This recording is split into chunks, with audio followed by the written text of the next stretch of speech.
What do we need to weather the storms of life? If we're thinking metaphorically, then we need problem-solving abilities, exceptional communication, and strong relationships. On the literal side, some creative stormwater management doesn't hurt. Today's guest knows all about both literal and metaphorical storms and has helped RTM's clients weather their fair share. That's on this episode of Beyond Engineering, a podcast from RTM Engineering Consultants.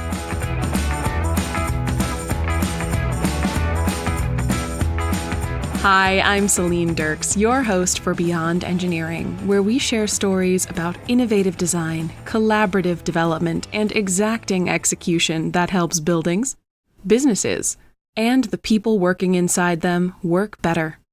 Today, we're talking stormwater with civil engineer and RTM principal Matt Whisler. Matt sits down with fellow Principal Dave Piluski to share how the civil engineering team at RTM connects across the country to design creative solutions for unique problems, and how they develop lasting relationships with clients through the lens of two of their specialized stormwater management projects. Dave takes it from here. Hey, Matt. Thanks for joining me today in one of our huddle rooms here in the Schaumburg headquarters for RTM Engineering Consultants. Let's jump right in. And why don't you share an overview of RTM's civil engineering practice? Good morning, Dave. It's a pleasure to join you this morning. Civil engineering started at RTM in the fall of 2013. Scott DiGilio was able to merge his company with RTM at that point, brought in applied engineering at the time. Tony Merchandani was looking to expand the roles of RTM beyond the MEP services, the mechanical, electrical, plumbing services. So Scott had a small practice. It was a good fit. And at that point, Scott functioned with a small team of engineers.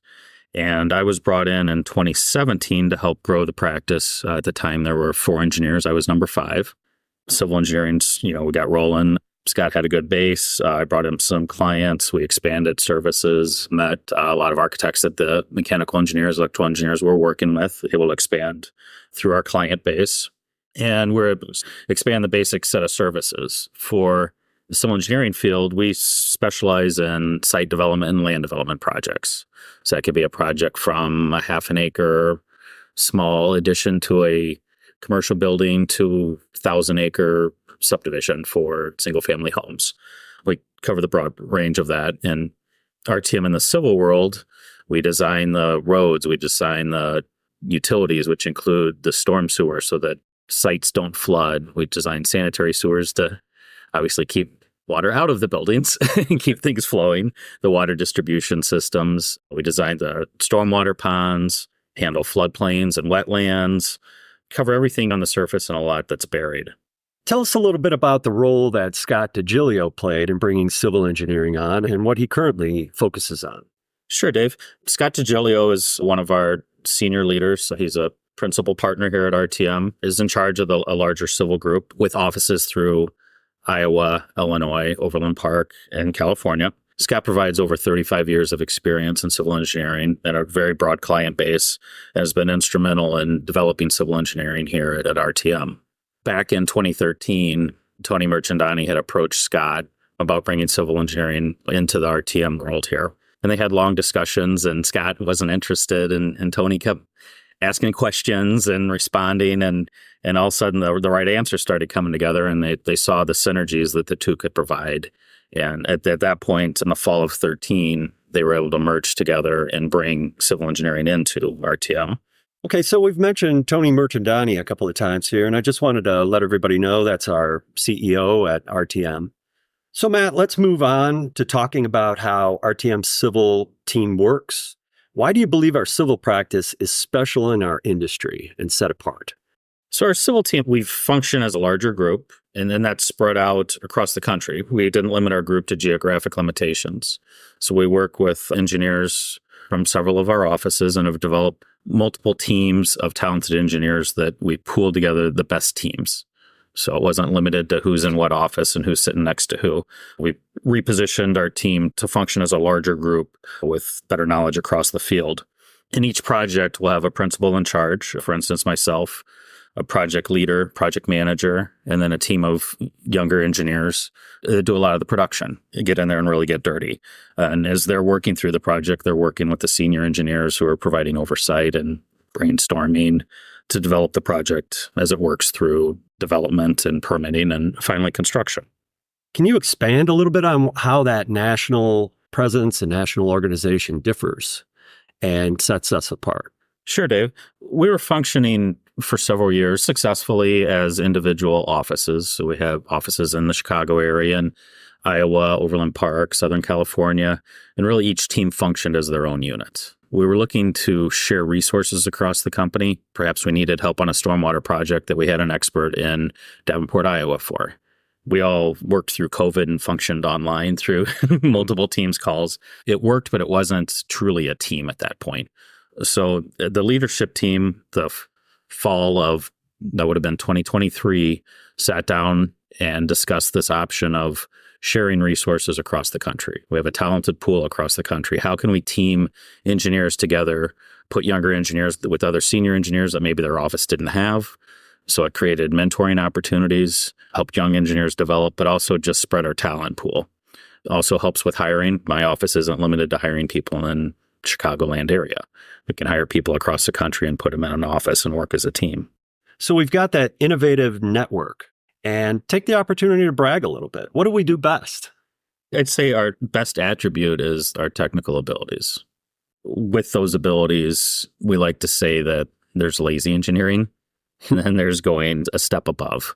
And taking that extra step, it's more time that we spend on the project, but we're, for our client, providing a better product, something that's going to last longer, and most importantly, in their eyes, it's going to be more cost effective.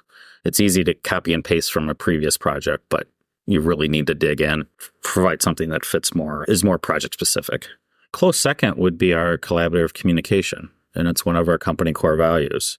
Our team works very close together. We're not all sitting next to each other, but we're communicating all day long, working out problems. It's easy to get focused on one small item and run down a rabbit hole. When you have a team around you that you're discussing projects with, you can take a step back and get another set of eyes. It's a team environment, and we're providing the best resources for each project. Third strong attribute would be the relationships we developed with our clients. A lot of our client base is repeat business, and it's because we've developed trusted relationships with them. It doesn't happen overnight, but a lot of your clients are friends now. We've become their trusted advisors, and has developed a relationship that was very beneficial for both. All right, Matt, let's delve into some of your civil projects, and particularly some of the ones that you're most proud of and that are very interesting. Great, Dave. One exciting project that we worked on, it was one of the early projects that I worked on at RTM, was a new library facility in Geneva, Illinois. It's a vibrant community. They had outgrown their current library space, needed a larger facility for new operations there, new learning opportunities. So they purchased a piece of property just south of their current facility. And it was formerly residential houses. We were looking to put a very large library, and obviously they needed a lot of parking to support the community there. So as you can imagine, the neighborhood was concerned about stormwater runoff was the biggest issue. It was on a sloped site, and it all drained to almost people's front yards. Yeah, so Geneva, Illinois, it's a river town right on the Fox River in northern Illinois, which is a major river, runs up to the chain of lakes on the Wisconsin border. And I live probably a half mile from the river, but my house is on a bluff. My backyard is a hill, and I've tried planting trees there for many years, a lot of gravel. I've replaced 3 or 4 sump pumps only because they don't start. They never run. They never run. Everything soaks in the ground. Yeah. If somebody were to build a big parking lot beyond my house, it would change that landscape incredibly. So during design, Studio GC Architecture brought us in. Craig Meadows was the lead architect for that project. And as we were working through the early schematic design, did a lot of analysis to think, how can we win over the residents? How can we prevent water from entering their yards? How can we be good stewards? The library also wanted to push sustainability. They were building a $27 million facility, so there was an opportunity to do that. Searching through the geotechnical reports, we found there's a lot of sand in the area. They're close to the Fox River, so there's an opportunity to infiltrate the stormwater. So a traditional site, you'd collect stormwater in catch basins, It would run off into the city sewer. And then, as we've seen videos on TV, the street floods and a lot of ponding and cars making splashes. So this was an opportunity that we could take all that runoff and put it back in the ground like it did when it was a grass field before it was ever built up. And on top of that, the MEP team for that project in Studio GC chose to use a geothermal heating cooling system. So that created a large field of wells that had to be dug and drilled. And the top of the wells are below frost in the Chicagoland area, so they don't freeze. So the choice for the site was under the parking lot. So from the top of the wells to the parking lot would require 3 to 4 feet of stone fill. So we took the opportunity to use the void space in the stone to store the stormwater runoff from the site. And as it's stored in there, there was sand underneath, and there was an opportunity for that to slowly soak into the ground. So we were able to reduce the runoff from the site to basically zero and recharge the aquifer as we did it.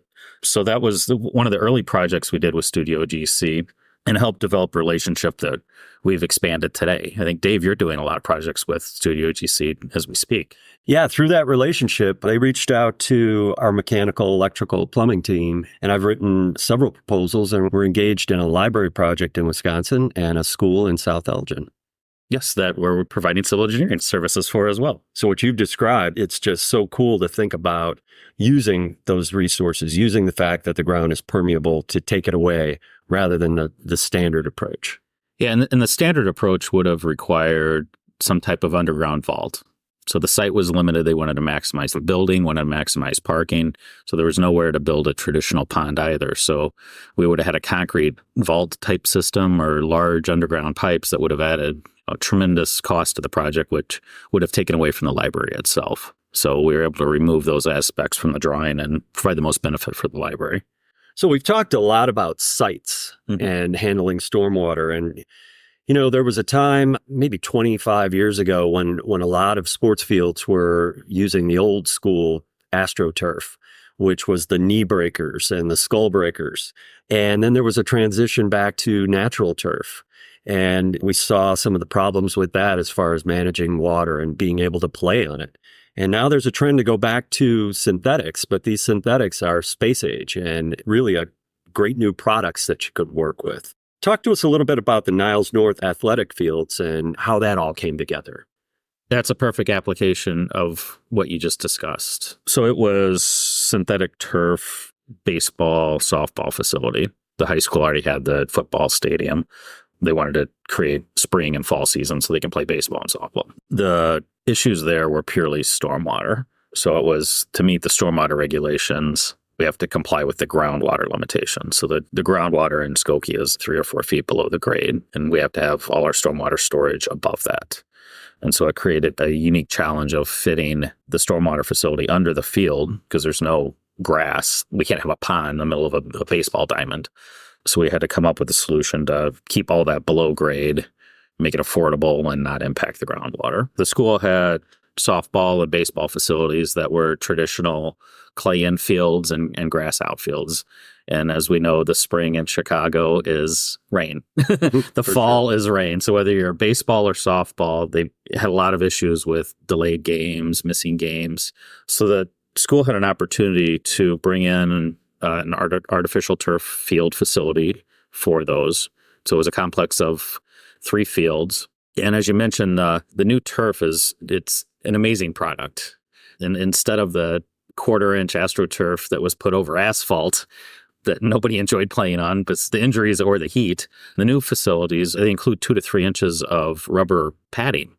So they're extremely soft and safe for the athletes, provide a stable base. But from a stormwater aspect, one of the most exciting aspects is the water can run right through it.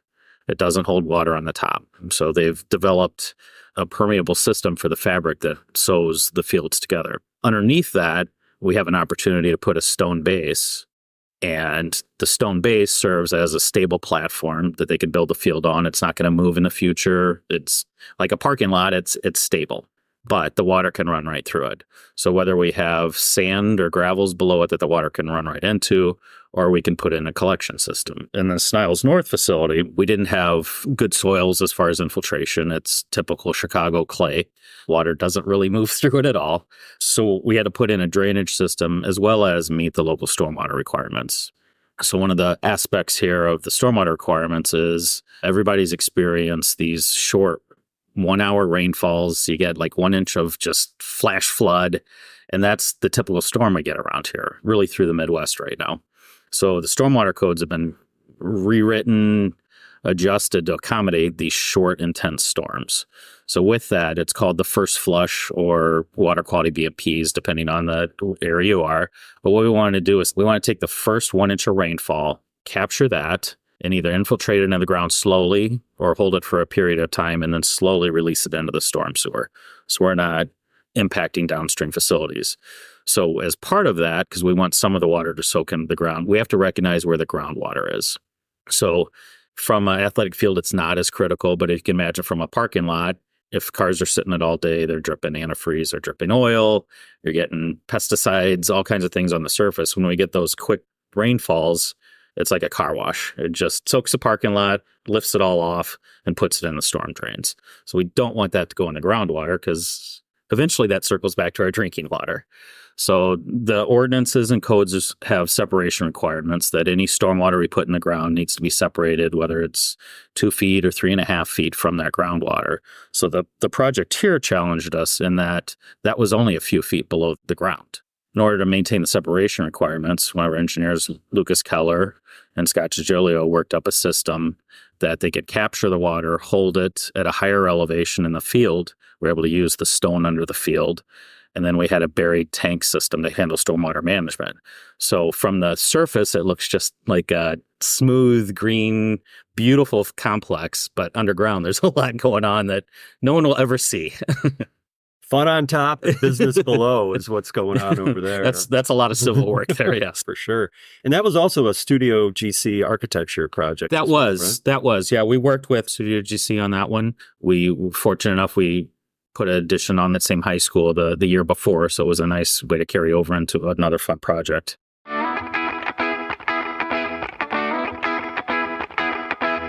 Are you launching a career as an engineering technologist? Or are you a proven professional in the engineering fields looking for new ways to advance your career? Consider joining RTM Engineering Consultants. We support your growth as you sharpen technical skills, deepen business experience, and diversify capabilities across services, specialties, and markets from coast to coast. Our mentors are seasoned professionals committed to sharing expertise and passing knowledge from one generation of engineers to the next. Visit our careers page at rtmec.com to explore employment opportunities. That's rtmec.com. Learn why industry authorities consider RTM a great place to work, grow, and advance. Meantime, plan to join us again for another episode of Beyond Engineering, a podcast from RTM Engineering Consultants.